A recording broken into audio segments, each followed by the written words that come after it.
Hello guys, स्वागत है आपका अपने यूट्यूब चैनल यूनिक सर्जी सत्यम में। और जैसा कि अभी हमने जो डिस्कशन किया वो क्या था, वो ये था कि आपने डायपोल के बारे में पढ़ा। तो सबसे पहले आपने क्या पढ़ा, डायपोल। अब मैंने आपको बताया, फिर से मैं इस बात को रिपोर्ट कर दूं, ये H2O, CO2 जैसे छोटे मॉलिक्यूल्स में एग्जिस्ट करते हैं और इसके अलावा भी कई सारे और एग्जांपल्स हैं, ठीक है। उसके बाद हमने पढ़ा electric field due to dipole. अब electric field due to dipole, electric field due to dipole,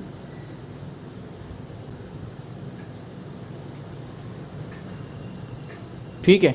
इसके बाद अगर हम बात करते हैं सर, अगर इसके बाद बात करते हैं तो ये जो पढ़ा हमने, पिछला वाला जो टॉपिक पढ़ा जिसका फॉर्मूला क्या आया, E इज इक्वस टू के 1/4πε0 2p/RQ, ठीक है।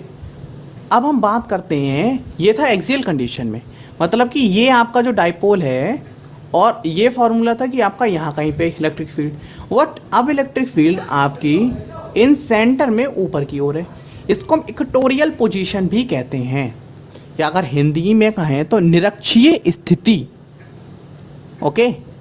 अब हम बात करते हैं प्लस क्यू माइनस क्यू और प्लस क्यू चार्ज की। डायपोल आपको पता है अपोजिट चार्ज होने चाहिए नेचर में, और उनका जो मैग्नीट्यूड है वो इक्वल होना चाहिए। तो आपको ये दो पॉइंट्स ध्यान रखने हैं डायपोल के बारे में।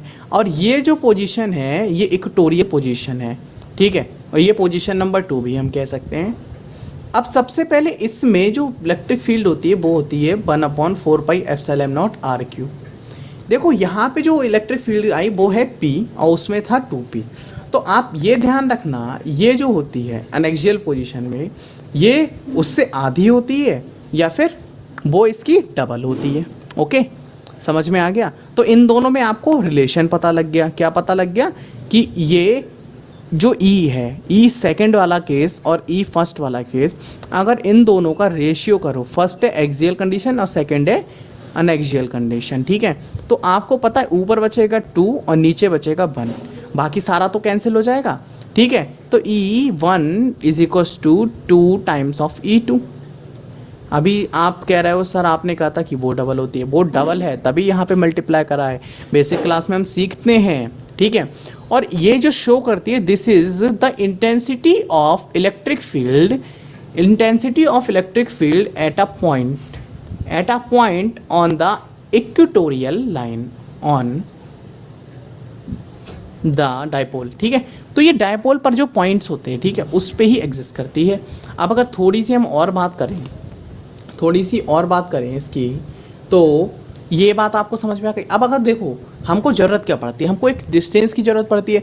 तो सबसे पहले ये एंगल आपका हो गया थीटा, और हमने वही सेंटर से ये L और प्लस L डिस्टेंस LL कर लिया, क्योंकि कंप्लीट डिस्टेंस 2L होती है। अब इस माइनस क्यू चार्ज से कारण ये जो इलेक्ट्रिक फील्ड है ये होगी इधर अंदर की ओर।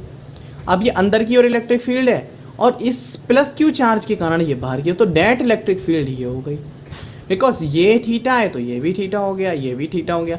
अब ये जो एंगल, मतलब अब देखो हमको नहीं पता क्या है, ये R है, ये L है, ये क्या है, ये कौन सा ट्रायंगल है। तो फिलहाल ये जो थीटा है, ठीक है, उसके बाद हमें ये पता लगेगा क्योंकि ये और ये बराबर होंगे। अगर ये 60 डिग्री है तो ये भी 60 डिग्री होगा, और ये 60 है तो ये 60 है, तो ये वाला 120 होगा, क्योंकि जो अपोजिट वो आउटर एंगल होता है वो उसके जो नियर अबाउट एंगल को छोड़ के जो अदर 2 एंगल्स होते हैं उनके सम के बराबर होता है, ओके।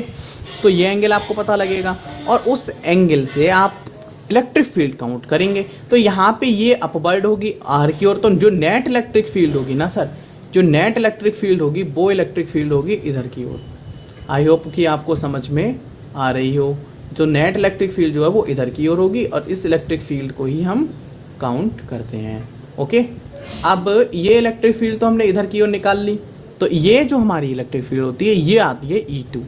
अब देखो I कितनी और इस डिस्टेंस की हमारे लिए क्या नीड है, इस डिस्टेंस की क्या नीड है। तो देखो सबसे पहले समझो ये डिस्टेंस जो है ना, ये एक मिनिमम डिस्टेंस है, क्योंकि इसके कारण भी निकालनी है हमको डिस्टेंस और इसके कारण भी निकालनी है। जो डिस्टेंस लेंगे KQ/R², तो R की जगह पे क्या रखेंगे।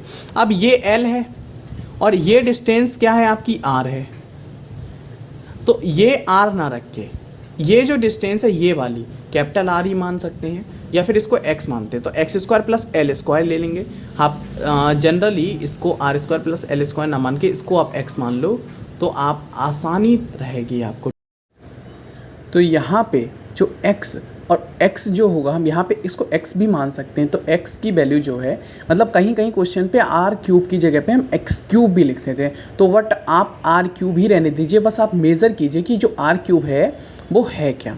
यहाँ पे जो हमने ये वाली डिस्टेंस है जिस पे हमने हाईलाइट कर रखा है, ये जो है वो x square plus L square भी मान सकते हैं, अगर हम इस परपेंडिकुलर डिस्टेंस को x मान लेते हैं, ठीक है। अब चाहो आप X square plus L square मानो रूट में, चाहो आप R square plus L square मानो, ठीक है। तो हमने ये परपेंडिकुलर डिस्टेंस को आर मान लिया, लेकिन हम डिस्टेंस कौन सी लेते हैं, चार्ज से जो हमारी डिस्टेंस है जिस पे हमने देखिए ये वाली डिस्टेंस है, ठीक है। अब इलेक्ट्रिक फील्ड आपने देख ली, तो फाइनल इलेक्ट्रिक फील्ड जो आई वो हमारी E2 is equal to -1/4πε0p/r³ newton per coulomb, ठीक है। This is the intensity of electric field at the point on equatorial line, ठीक है। तो अगर वीडियो आपको अच्छी लगी हो तो लाइक शेयर एंड सब्सक्राइब जरूर करें, और हमारे साथ या हमारी सारी और वीडियोस देखने के लिए आप हमारे चैनल को विज़िट कर सकते हैं, प्लेलिस्ट देख सकते हैं जाके, आपको सारा का सारा कंटेंट अवेलेबल मिलेगा। इस टॉपिक को कंप्लीट करते हैं, मिलते हैं।